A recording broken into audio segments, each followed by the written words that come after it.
तो बेटा last lecture में हमने बेटा किया था जो दैट इज योर के बायट-सवर्ट्स लॉ क्या होता है। ओके हमने बायट-सवर्ट्स लॉ को वेक्टर फॉर्म में डिफाइन किया था। आज हम उस बायट-सवर्ट्स लॉ की हेल्प से मैग्नेटिक फील्ड निकालेंगे बेटा। Okay one by one magnetic field निकालेंगे। सबसे पहले हम लोग मैग्नेटिक फील्ड निकालेंगे ड्यू टू स्ट्रेट कंडक्टर बेटा। Okay so magnetic field due to straight conductor.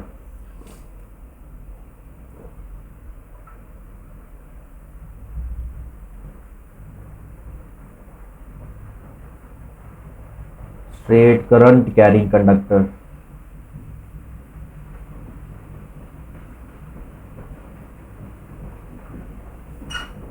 तो बेटा हमारे पास एक करंट कैरिंग कंडक्टर है जो कि स्ट्रेट है। ओके हम इसके कारण मैग्नेटिक फील्ड निकालेंगे बेटा। तो जैसे ये हमारे पास स्ट्रेट कंडक्ट कैरिंग कंडक्टर है, लेट से आई करंट कैरी कर रहा है। ओके हमने इस पी पॉइंट पे मैग्नेटिक फील्ड निकालनी है और ये पी पॉइंट का इस वायर से, इस कंडक्टर से परपेंडिकुलर डिस्टेंस बेटा आपका आर है। Okay this much is given. तो आपने क्या करना है, आपने मैग्नेटिक फील्ड निकालना है किसी भी पी पॉइंट पे और उस पी पॉइंट का इस वायर से परपेंडिकुलर डिस्टेंस आर गिवन है बेटा। तो अब कैसे स्टार्ट करेंगे बेटा। अब बायट-सवर्ट्स लॉ की बात करें बेटा तो बायट-सवर्ट्स लॉ बात करता है स्मॉल करंट कैरिंग एलिमेंट की। तो बायट-सवर्ट्स लॉ के लिए सबसे पहले हमें क्या करना होगा बेटा, इस वायर के ऊपर small current carrying element consider करना होगा डीएल। ओके तो अब इस स्मॉल करंट कैरिंग एलिमेंट के कारण कितना मैग्नेटिक फील्ड है यहां पे वो चेक कर लेते हैं बेटा। ओके अब देखो बेटा अगर मैं इसे ऐसा करता हूं, ये चीज जो है इसे एल डिस्टेंस मान लेते हैं। तो मैंने क्या किया है, ओ पॉइंट जहां से परपेंडिकुलर डिस्टेंस कंसीडर किया था वहां से एल डिस्टेंस में स्मॉल एलिमेंट कंसीडर किया है बेटा डी एल। ओके और इस डीएल के कारण यहां पे मैग्नेटिक फील्ड डीबी है। So according to Biot Savart's law,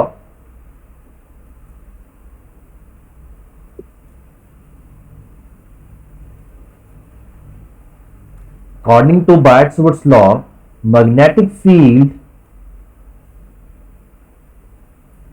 due to small current carrying element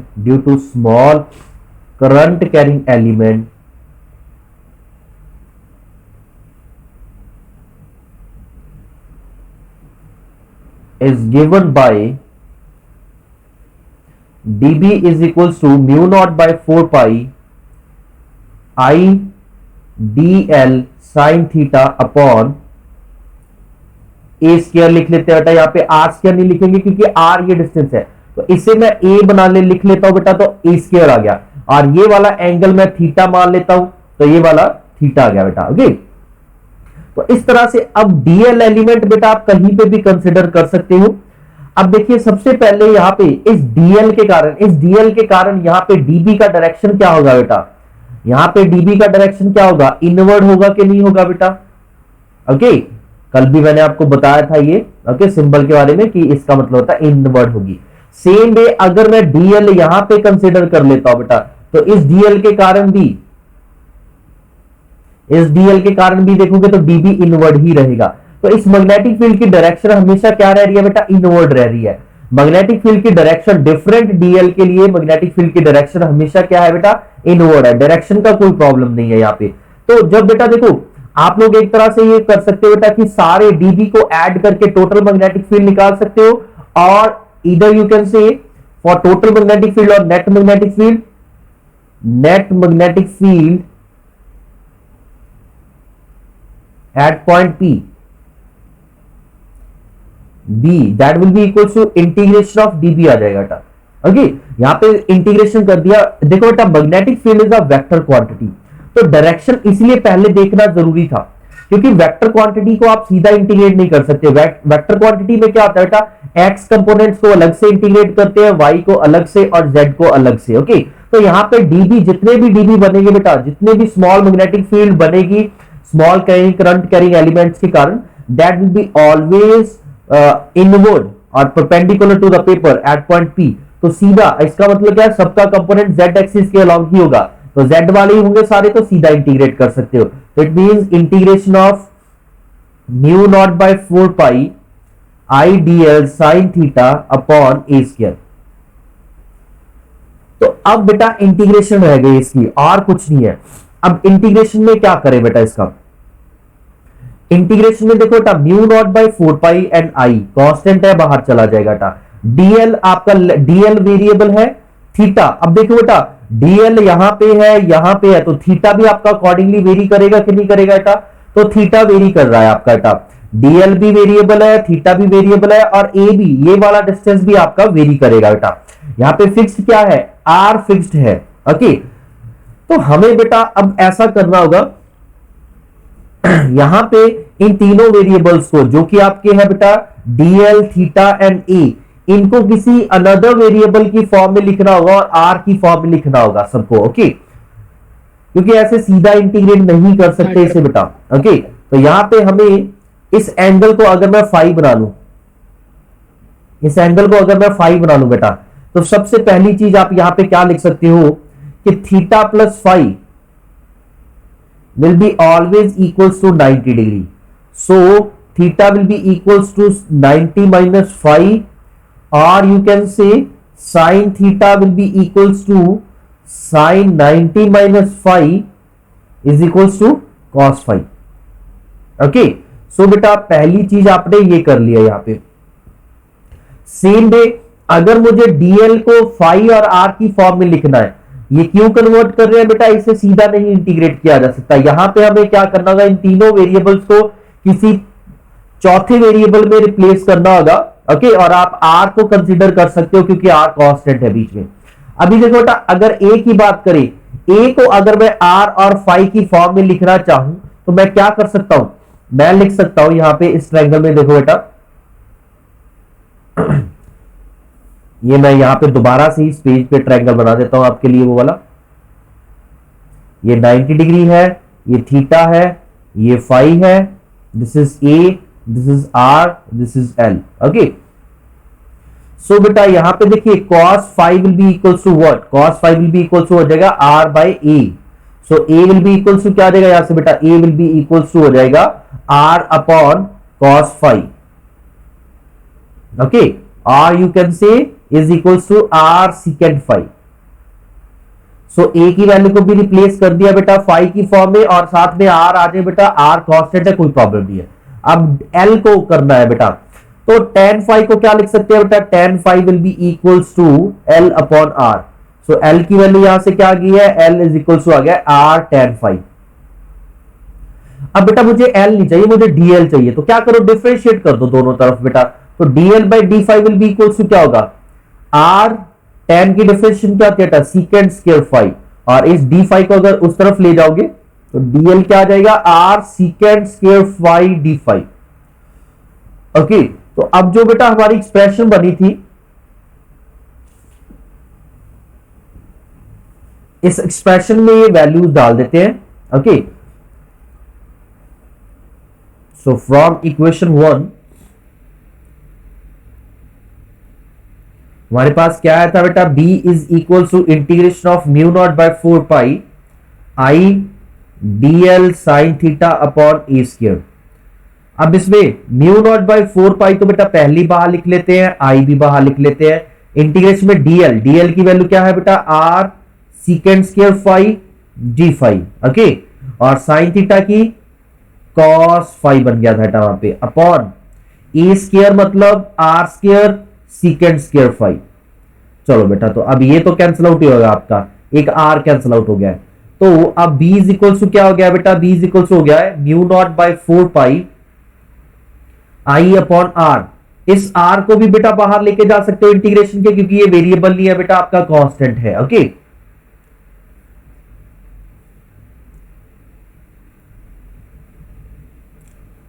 are भी बाहर चला गया है, तो इंटीग्रेशन में सिर्फ रह गया बेटा phi. Okay, so this is cos phi D phi.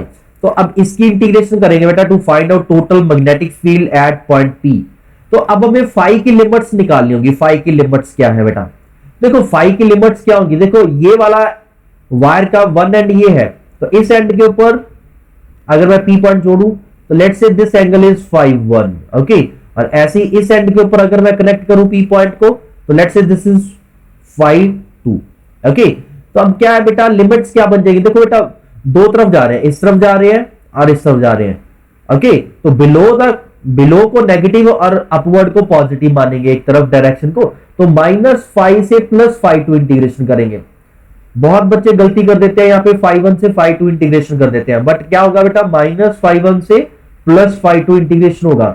वो क्यों हुआ है बेटा, क्योंकि लिमिट्स जो है आपकी बेटा हम लोग इस लाइन के विद रिस्पेक्ट डिफाइन कर रहे हैं, इस लाइन के विद रिस्पेक्ट फाई एंगल है आपका, तो नीचे को इस तरफ जाने के लिए हम लोग क्या है बेटा इधर इस तरफ जा रहे हैं, और ऊपर वाला पॉइंट देखने के लिए ऊपर को जा रहे हैं, तो दो डिफरेंट तरफ जा रहे हैं, तो इसलिए -5 से +5।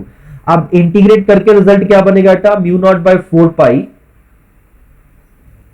आई अपॉन आर कॉस फाई का इंटीग्रेशन बेटा होता है sine phi, and limits put कर देंगे -5 से +5 so now B will be equal to आ जाएगा बेटा mu naught by 4 pi I upon R, and this will be sine phi two minus of sine of -5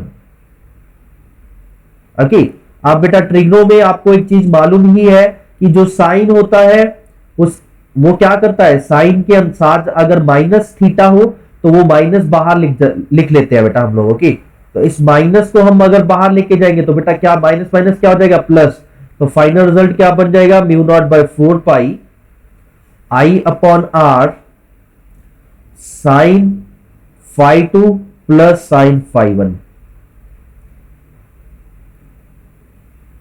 तो इस फॉर्मूला को बेटा लिख लो, ये फॉर्मूला बहुत इंपॉर्टेंट है। इसमें जो आर है, आर का मतलब है, इस डायग्राम को जरूर दिमाग में रखना है, आर का मतलब है वायर से परपेंडिकुलर डिस्टेंस पी पॉइंट का, और फाई 1 फाई 2 क्या है बेटा, जो इस वायर के एंड पॉइंट्स पी पॉइंट के ऊपर एंगल सबटेंड कर रहे हैं एक तरह से बेटा, okay. So these are the phi 1 and phi 2 are the angles subtended by an wire at point P, okay. I hope this is clear. If there is any problem, just let me know, okay. Next thing is, अगर हमारे पास infinite long wire है बेटा, okay, special case कर लेते हैं इसमें, magnetic field due to infinite long wire,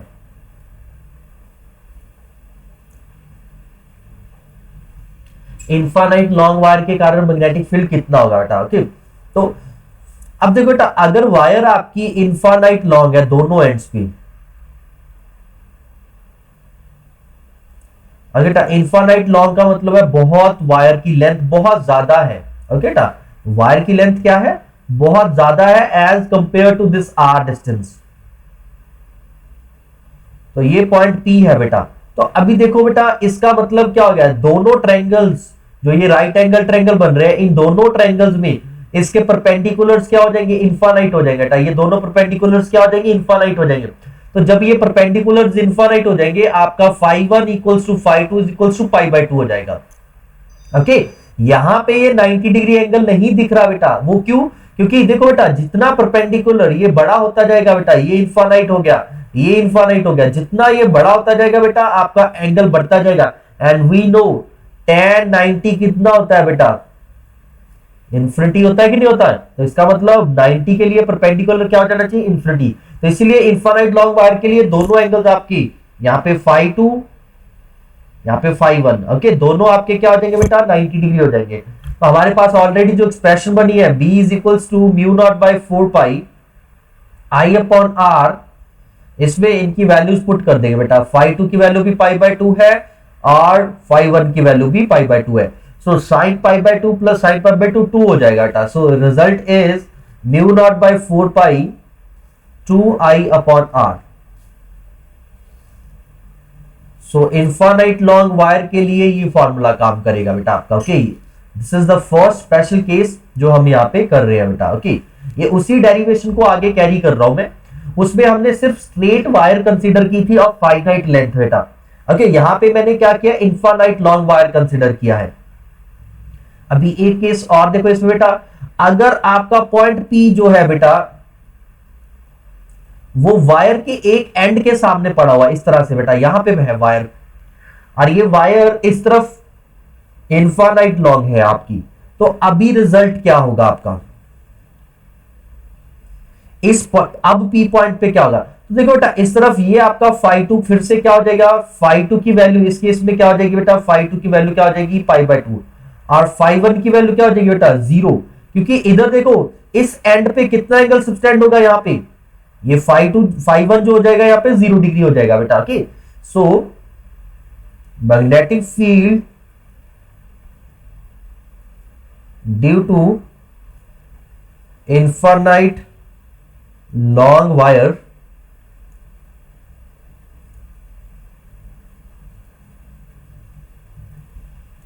at a point lying at a point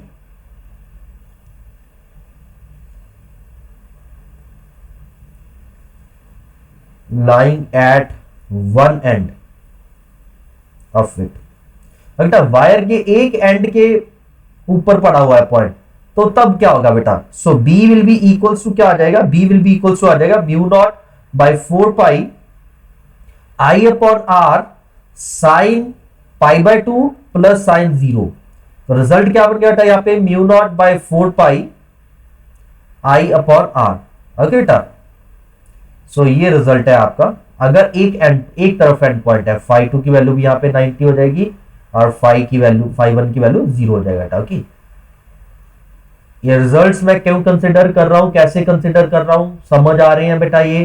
okay, तो यहां से क्या कंक्लूजन निकल रही है कि अगर हमारे पास कोई वायर है बेटा, अगर आपके पास इनफाइनाइट लॉन्ग वायर है, या आपके पास इनफाइनाइट लॉन्ग वायर है, इस इनफाइनाइट लॉन्ग वायर के नियर वाले एंड वाले पॉइंट्स देखो, ये वाले एंड वाले जो पॉइंट्स हैं, यहां पे मैग्नेटिक फील्ड जो है बेटा, इन पॉइंट्स पे मैग्नेटिक फील्ड जो है that is mu naught by 4 pi I upon R.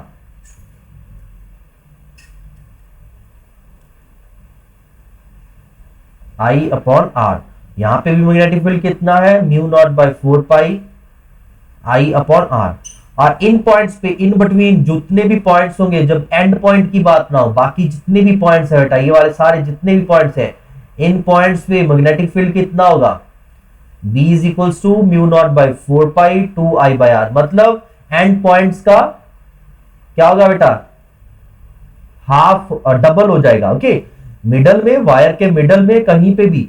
Okay, अब ये वायर बेटा क्या है, इनफाइनाइट लॉन्ग है, इनफाइनाइट लॉन्ग है, तो ये पॉइंट्स कहीं पे भी हो, मिडल कुछ नहीं प्रॉब्लम यहाँ पे। ओके, बस एंड्स पे नहीं होने चाहिए। ओके, इन बिटवीन कहीं पे भी हो तो रिजल्ट आपका ये यूज होगा बेटा। ओके,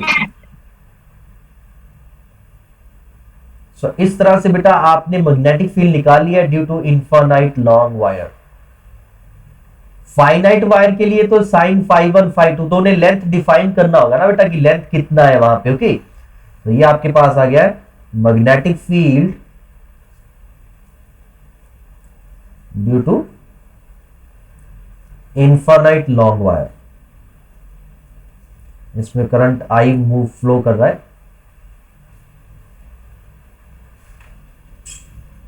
सो ये पार्ट क्लियर है बेटा।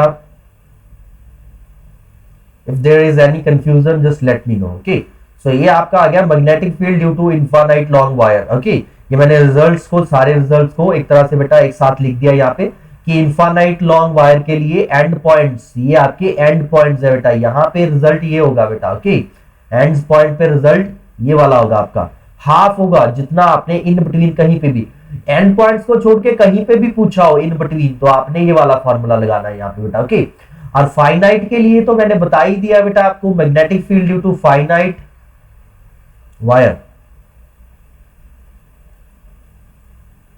इनफाइनाइट की जगह पे फाइनाइट वायर हो तो उसके लिए तो रिजल्ट बेटा वही रहेगा जो हमने पहले ड्राइव कर लिया था, that is B is equals to mu naught by 4 pi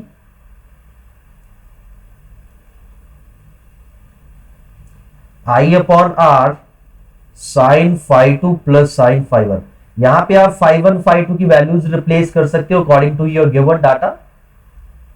okay, ये r दे रखा है आपको, ये पॉइंट p दे रखा है।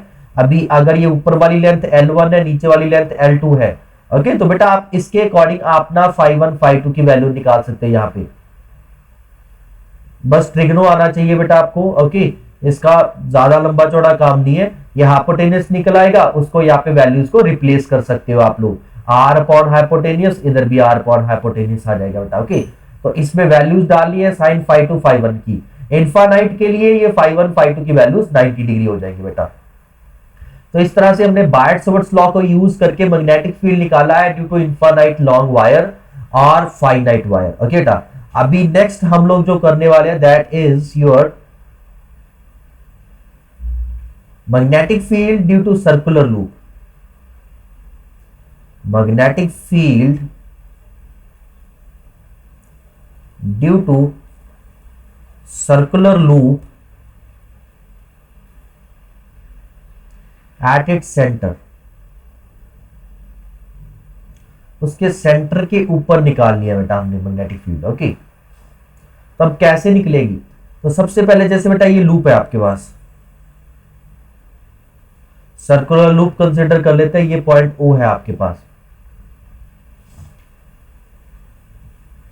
अब बायट-सवर्ट्स लॉ क्या कहता है? सबसे पहले इसके ऊपर एक small current carrying element consider कर लेते हैं। तो शेप बेटा बायट-सवर्ट्स लॉ में जब स्मॉल एलिमेंट की बात होती है तो वो वहां पे शेप नहीं देखता, वो बस डीएल।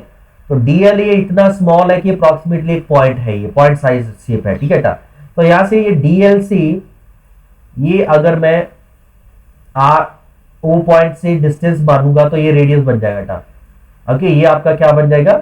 रेडियस बन जाएगा। सो इस डीएल के कारण आपकी जो स्मॉल मैग्नेटिक फील्ड होगी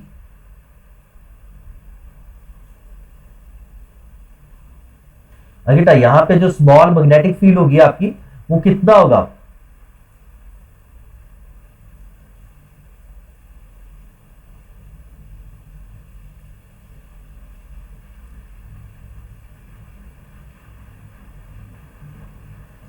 सो बेटा according to Biot Savart's law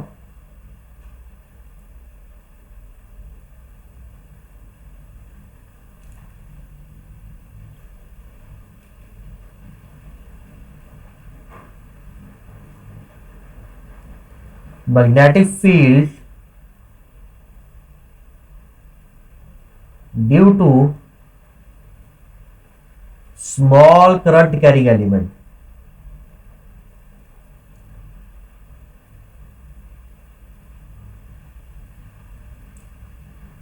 is given by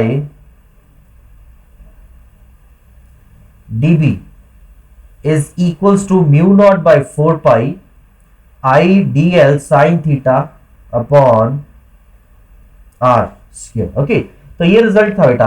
okay, DL से अब डिस्टेंस कितना है? डीएल से पॉइंट का डिस्टेंस कितना है बेटा? आर डिस्टेंस है। ओके, ये आपका डीएल यहां पे कंसीडर कर लो ये। ओके, सो अभी बेटा नेक्स्ट आपने क्या करना है?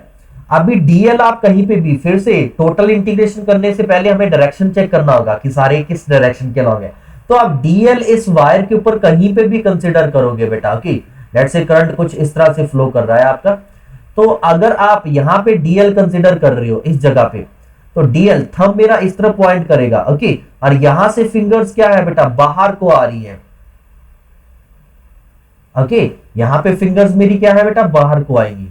यहाँ पे थंब मैं ऐसे टेंजेंशियली ऐसे रखूंगा ना, टेंजेंशियली इसके टेंजेंशियल ऐसे थंब रखा तो मेरा जो फिंगर्स है ओ पॉइंट पे वो बाहर को आ रही है।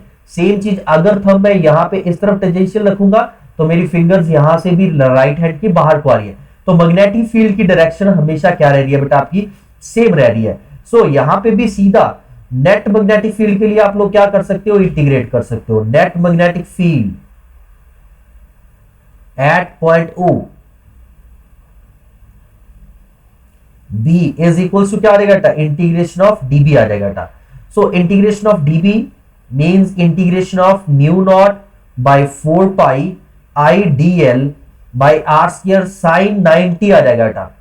सो यहां पे थीटा 90 क्यों आया बेटा? देखोगे अगर तो ये जो dl है आपका, जो आपका dl है यहां पे बना, ओके, इसका जस्ट अ सेकंड बेटा, सर्कल ड्रॉ कर ले दोबारा से।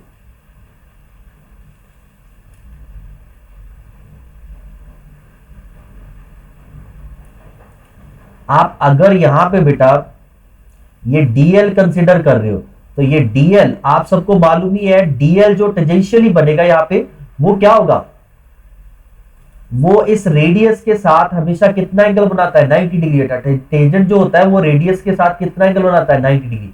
तो यहाँ पे थीटा जो होगा ना वो 90, तो थीटा हमेशा ही 90 रहने वाला है यहाँ पे बेटा। ओके, थीटा यहाँ पे हमेशा ही क्या है, 90 डिग्री रहने वाला है हमेशा ही। कहीं पे भी डीएल कंसिडर कर लो बेटा, आप यहाँ पे डीएल कंसिडर करोगे, यहाँ पे भी ये आपका आर हो गया है, यहाँ पे ये देखिए बेटा टेंजेंशियल डायरेक्शन, एंड इस पे थीटा की वैल्यू हमेशा आपकी क्या रहेगी बेटा, 90 डिग्री रहने वाली है।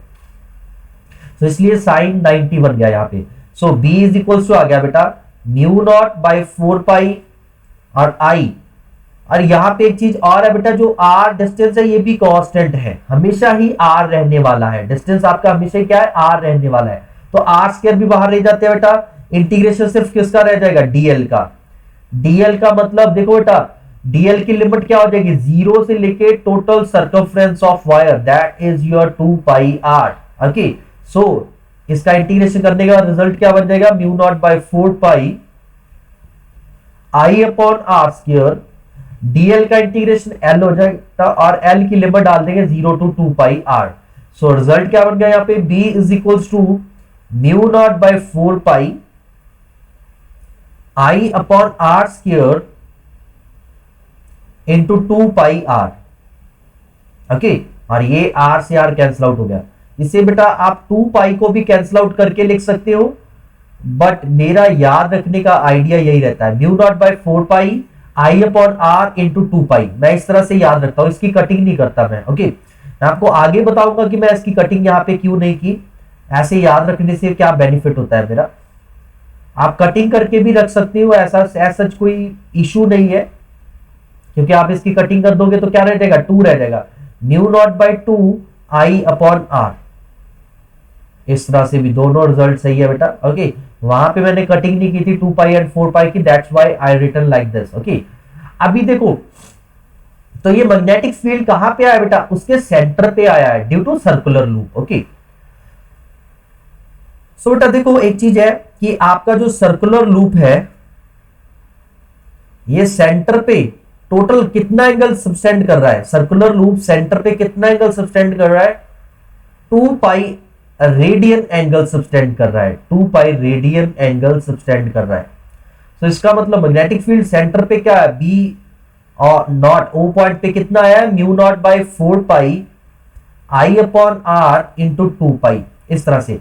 तो ये क्या रिप्रेजेंट कर रहा है, ये रिप्रेजेंट कर रहा है एक तरह से एंगल। ओके, आपका अगर मैग्नेटिक फील्ड निकालना है आपने, magnetic field due to an arc. Okay बेटा, कंप्लीट सर्कल नहीं बन रहा है, एक आर्क बन रही है, लेट्स से कुछ इस तरह से ये आर्क है, और ये आर्क अपने सेंटर पे क्या कर रही है बेटा, let's say theta angle subtend कर रही है। ये आर्क अपने सेंटर पे कितना एंगल सबटेंड कर रही है, थीटा एंगल सबटेंड कर रही है बेटा। सो यहां पे मैग्नेटिक फील्ड कितना आ जाएगा सेंटर पॉइंट पे, that will be equals to mu naught by 4 pi I upon R into, यहां पे क्या लिख देंगे बेटा, थीटा। और ध्यान में रखना है कि theta should be in radian, ये रेडियन में पुट करना है, क्योंकि 2 पाई आपका रेडियन में है। और थीटा बेटा जब भी अकेला हो ना, थीटा ट्रिग्नोमेट्री फंक्शन ना हो इसके साथ, अकेला थीटा हो, तो इसको हमेशा रेडियन में पुट करते हैं, हैबिट बना लो अब इसकी बेटा। ओके, तो मतलब क्या है, पाई की फॉर्म में लिखना है थीटा आपने। सो इज दिस क्लियर बेटा। यहां से ये हमने एक इंपॉर्टेंट रिजल्ट ड्राइव किया है बेटा, ये स्पेशल केस है आपका, इसमें ये आपका रिजल्ट बेटा काफी यूज होता है, जैसे आपको अभी एक क्वेश्चन भी करके दिखा दूंगा। ओके, ये स्पेशल केस बन जाता है यहाँ पे बेटा। ओके, सो इस तरह से हमने ये मैग्नेटिक फील्ड निकाल लिया बेटा।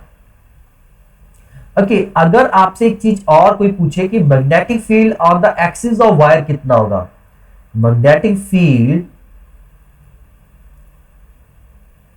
On the axis of straight wire, current carrying wire. इसका मीनिंग क्या है कि जैसे आपके पास बेटा एक स्ट्रेट वायर है जो कि करंट कैरी कर रही है आई, जो पॉइंट पी है इसके ऊपर ही लाई कर रहा है। पॉइंट पी क्या है बेटा, इसके ऊपर ही लाई कर रहा है। तो अगर यहां पे आपने मैग्नेटिक फील्ड निकालनी है तो कितना होगा? देखो बेटा, अगर आप डीएल कहीं पे भी कंसिडर करते हो, ये आपने अगर डीएल कंसिडर कर लिया है तो ये आपका क्या हो जाएगा बेटा, ए डिस्टेंस हो जाएगा कि नहीं हो जाएगा, आर हो जाएगा कि नहीं हो जाएगा, ये वाला आपका। ओके, तो यहां पे बेटा डीएल एंड आर के बीच में एंगल कितना हो जाएगा? हम लोग लिखते हैं ना डीबी इज इक्वल टू क्या, ये कोई डेरिवेशन नहीं है, जस्ट मैं समझा रहा हूं। DB is equal to mu naught by 4 pi I DL sine theta upon are square, इस तरह से लिखते हैं हम लोग। ओके, तो यहां पे एक्सियल पॉइंट के लिए थीटा की वैल्यू क्या हो जाएगी? थीटा आपका हमेशा 0 या 180 कुछ भी लिख सकते हो। ओके, तो थीटा अगर 0 हो जाएगा तो डीबी की वैल्यू भी क्या हो जाएगी? 0 हो जाएगी। तो एक्सियल पॉइंट पे डीबी 0 है तो बी भी आपका क्या हो जाएगा बेटा? 0 हो जाएगा।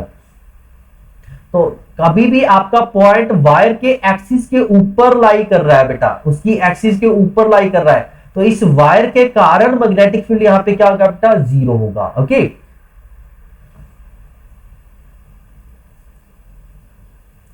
अभी मैं इनकी मैग्नेटिक फील्ड लाइंस ड्रॉ करके दिखा देता हूं ताकि आपको और थोड़ा सा आइडिया हो जाए बेटा।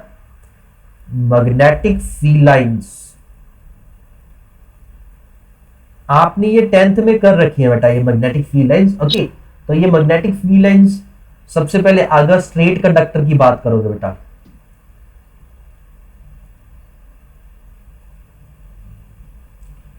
आप इससे एक्सपेरिमेंटली भी कर सकते हो बेटा। आप एक स्ट्रेट वायर कर लो, एक स्ट्रेट वायर कंसीडर करो। ओके, इसके अंदर करंट को फ्लो करवाओ,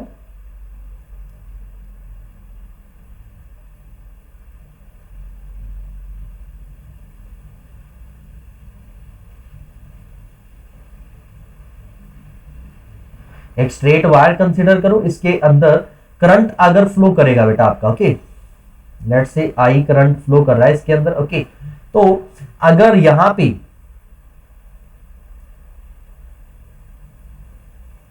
एक मैं प्लेन कंसीडर कर लेता हूं। ओके, ये वायर इस प्लेन के क्या है? परपेंडिकुलर है बेटा। ओके, और इस बोर्ड के ऊपर, लेट्स से ये कार्डबोर्ड है, इस बोर्ड के ऊपर आप बहुत सारी आयरन के छोटे छोटे पार्टिकल्स रख दो बेटा। ओके, नेल्स रख दो, या आयरन पार्टिकल्स रख दो स्मॉल स्मॉल, तो जब करंट फ्लो करेगा तो वो अपने आप को एक पैटर्न बना लेंगे। ओके बेटा, यहां पे आप क्या देखोगे कि उन्होंने एक पैटर्न बना लिया है बेटा।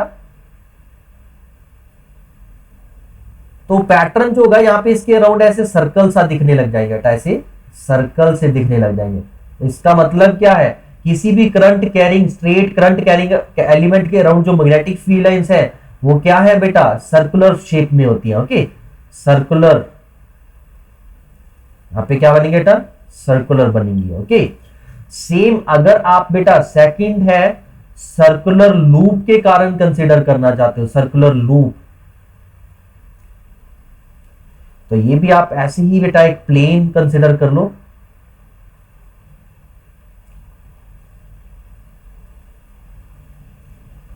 थोड़ा सा 3D में है बेटा, इसलिए मतलब इस तरह से बना रहे हैं। ओके, यहां से एक वायर बाहर निकल रही है, लेट्स से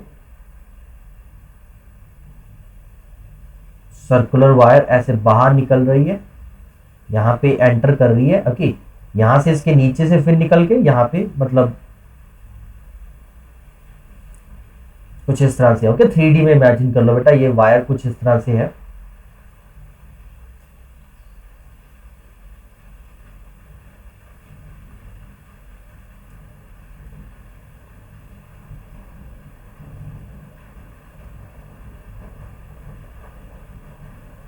तो जब इस वायर में करंट फ्लो करेगा तो इसके ऊपर फिर से जो आयरन फिलिंग्स होंगे बेटा वो शेप सी डिजाइन करना स्टार्ट कर देंगे। तो आप क्या देखोगे? ये वायर्स जो होंगी ना बेटा, ये सेंटर पे बिल्कुल जो सॉरी आयरन फिलिंग्स होंगी, ये कुछ तरह इस तरह से शेप बना लेंगी। थोड़ा सा बेटा यहाँ पे मुझे डिजाइन थोड़ा सा मुश्किल हो रहा है बनाना इसको।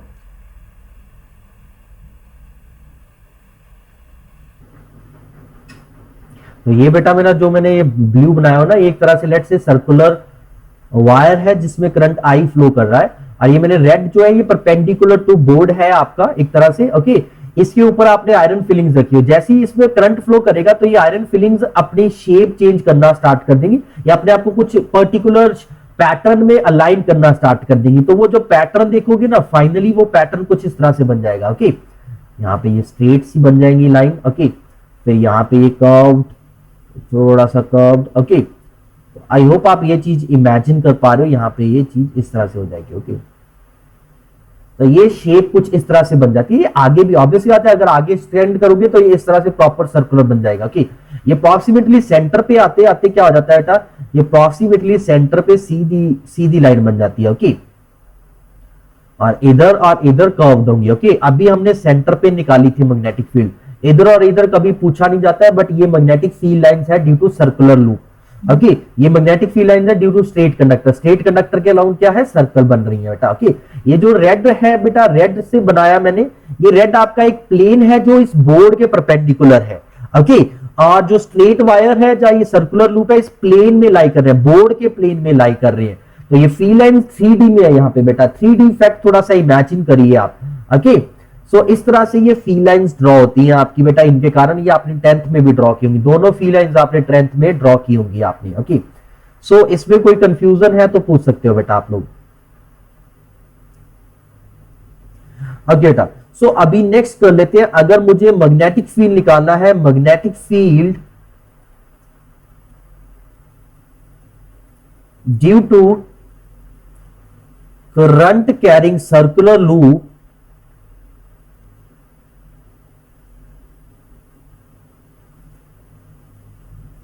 at its axial point,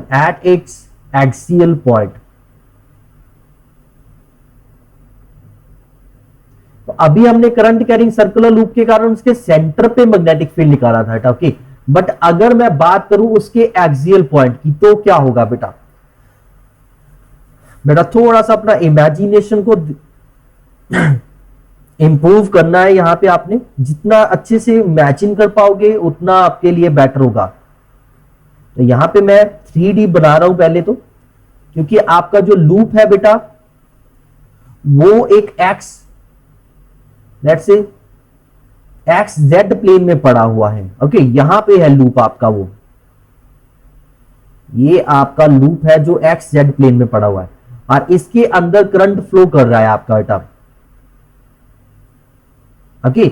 इसके अंदर करंट फ्लो कर रहा है आपका, और इस करंट कैरिंग एलिमेंट के कारण आपने मैग्नेटिक फील्ड निकालनी है कहीं पे भी जो इसके एक्सियल पॉइंट पे, एक्सिस का मतलब क्या हो जाएगा बेटा, ये पॉइंट y एक्सिस पे कोई भी पॉइंट होगा, यहां पे इस P पॉइंट की बात कर रहे हैं हम लोग, इस P पॉइंट पे आपने मैग्नेटिक फील्ड निकालना है बेटा। तो देखिए हमारे पास मेथड क्या है, फिर से हमें लगाना बायट-सवर्ट्स लॉ ही पड़ेगा यहां पे भी।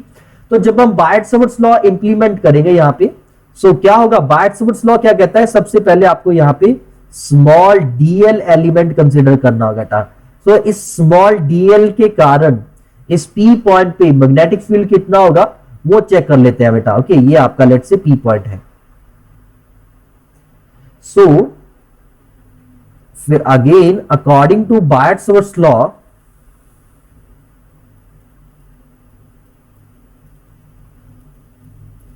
Magnetic field at point P due to dl element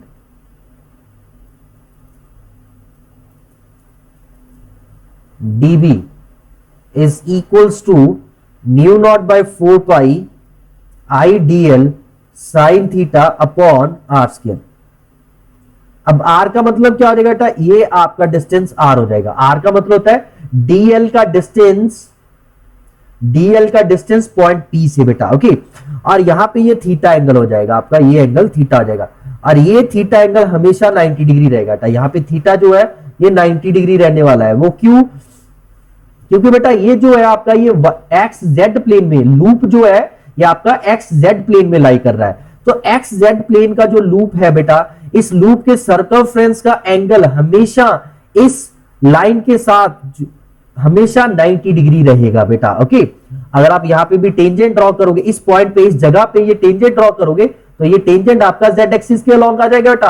अगर ये टेंजेंट जेड एक्सिस के अलॉन्ग है और ये है एक्स वाई प्लेन में, तो एक्स वाई प्लेन और जेड एक्सिस हमेशा परपेंडिकुलर होती है। ओके बेटा, तो यहां पे इस डीएल के कारण ये वाला एंगल आपका हमेशा क्या रहेगा, 90 डिग्री रहेगा बेटा। ओके, ये थीटा जो है आपका ये हमेशा 90 डिग्री रहेगा। सो यहां पे रिजल्ट क्या बन जाएगा, that is equal to mu naught by 4 pi I d l upon are square.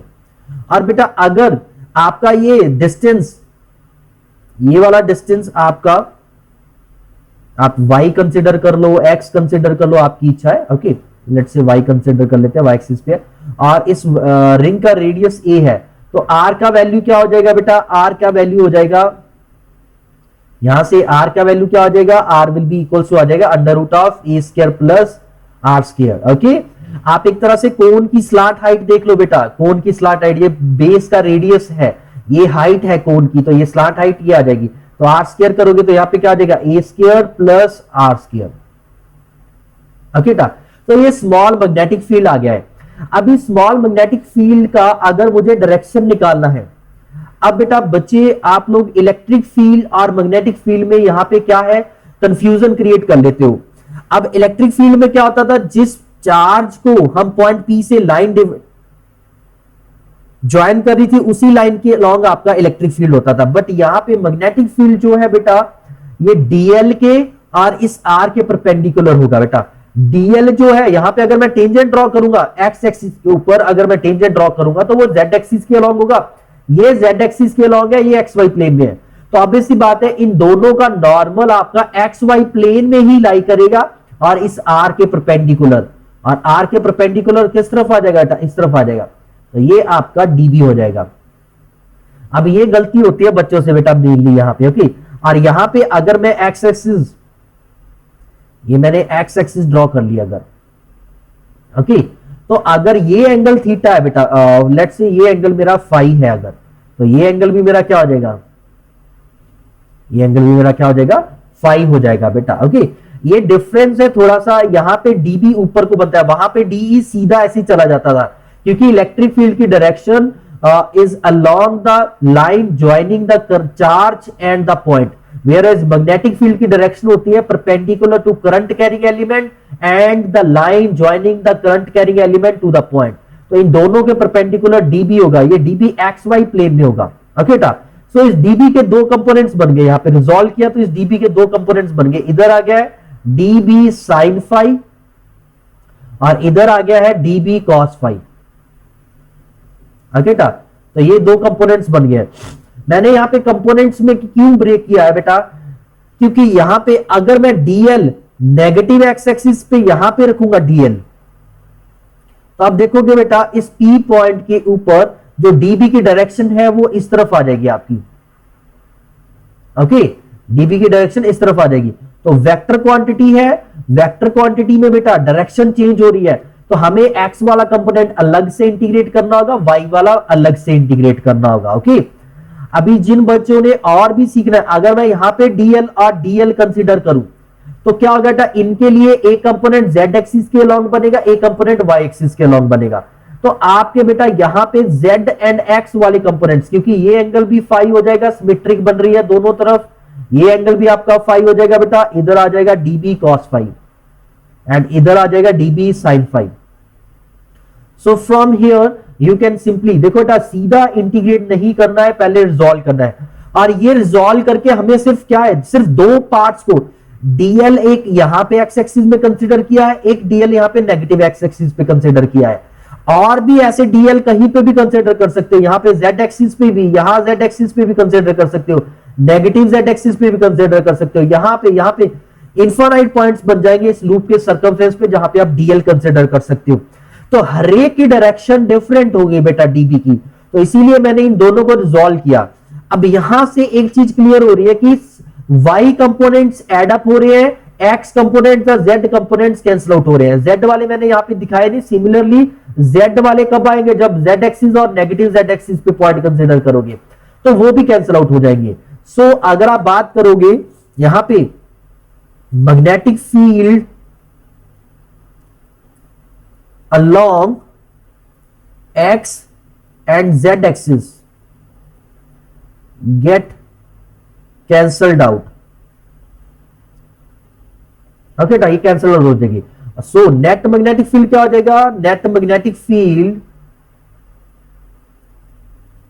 Is along y axis. Y axis का मतलब है along the axis of wire, axis of loop, loop के एक्सिस के अलोंग होगा, which is given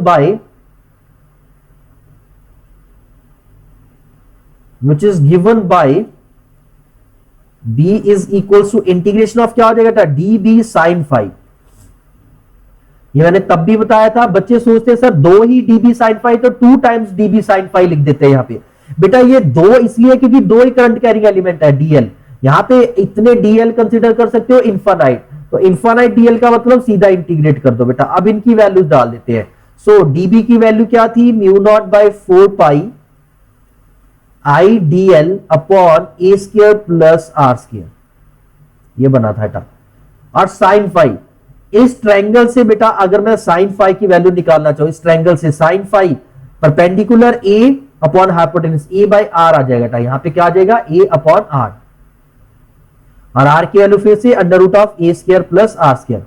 तो देखिए बेटा dl कहीं पे भी कंसिडर कर लो, mu naught by 4 pi I upon A square plus are square का 3/2 रह जाएगा डिनोमिनेटर में। ए और आर भी कांस्टेंट है बेटा। ये कौन सा बन जाएगा? यहां पे तो कोन की स्लॉट हाइट कहीं से भी, सर्कमफ्रेंस से कहीं से भी देखोगे आर सेम रहेगा। ओके, आई तो सेम है ही बेटा, और ए रेडियस भी सेम रहेगा। सो इंटीग्रेशन सिर्फ किसकी बच जाएगी बेटा? इंटीग्रेशन बच जाएगा डीएल का, और डीएल का इंटीग्रेशन क्या है? 0 से सर्कमफ्रेंस 2 पाई ए। सो ये रिजल्ट क्या बन गया? Mu naught by 4 pi I upon A square plus are square 3/2 into 2 pi a, और एक ए यहां पे ऑलरेडी भी था बेटा, ये वाला ए भी बाहर आ जाएगा। ओके, तो ये रिजल्ट क्या बन गया है? Mu naught by 4 pi 2 i into pi a square upon A square plus are square 3/2। तो ये नेट मैग्नेटिक फील्ड है एक लूप के कारण बेटा।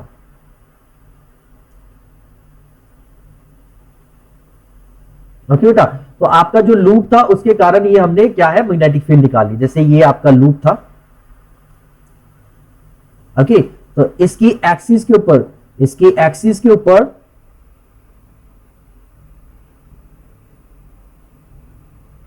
ओके, एक मैंने आई थिंक मिस्टेक कर दी है यहां पे बेटा। अगर मुझे इसे, अगर मैंने इसको y कंसीडर किया है, तो यहां पे सॉरी, ये देखो आपने भी नहीं बताया बेटा। देखो मैं आपको हमेशा बोलता हूं प्लीज चुप बात बैठा करो, कई बार कंफ्यूजन हो जाती है। यहाँ पे इधर आर लिखा, इधर भी आर कैसे? यहाँ पे वाई स्क्वायर आएगा बेटा, ये चीज चेंज कर लो।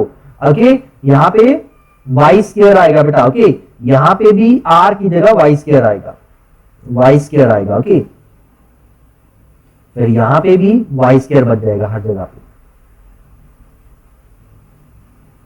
प्लीज बेटा ये चीज का ध्यान रखा करो यार। ये आपका वाई स्क्वायर, यहां पे भी वाई स्क्वायर, यहां पे भी वाई स्क्वायर, और ये भी वाई स्क्वायर। बुक्स में आर स्क्वायर भी हो सकता है बेटा, क्योंकि वो उस डिस्टेंस को आर मान लेंगे। तो हमने इस डिस्टेंस को वाई माना है बेटा, यहां पे इस पी पॉइंट पे वाई माना है हमने डिस्टेंस। तो यहां से सेंटर पॉइंट से यहां तक, ओके, तो आपका रिजल्ट ये बन चुका है बेटा। b is equal to mu naught by 4 pi 2 i pi a square upon A square plus y square whole raise to 3/2। यहां पे a का मतलब क्या है बेटा? रेडियस ऑफ लूप, और यहां पे y का मतलब है distance of point from centre on its axis. Okay, इस फॉर्मूला में इन दोनों चीजों का मतलब ये है बेटा। अगर यहां पे आप मैग्नेटिक फील्ड लाइंस ड्रॉ करके दिखाओगे, मैग्नेटिक फील्ड लाइंस कैसी होंगी देखो, तो यहां से एक चीज क्लियर हो रही है कि इस एक्सिस के ऊपर तो मैग्नेटिक फील्ड जो होगी बेटा वो कुछ इस तरह से होगी, स्ट्रेट लाइन में होगी, क्योंकि वो अलोंग द एक्सिस होगी। ओके, इसके अलावा यहां पे देखोगे थोड़ा सा ऐसे कर्व्ड हो जाएगा बेटा ये। ओके, ऊपर जाओगे तो ये थोड़ा सा और कर्व्ड हो जाएगा।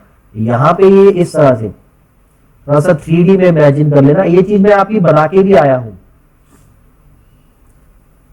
वहां पे भी सर्कुलर लूप के कारण मैंने दिखाया था आपको। ओके, इस तरह से था। ये आपकी मैग्नेटिक फील्ड लाइंस है due to current carrying circular loop. Okay बेटा,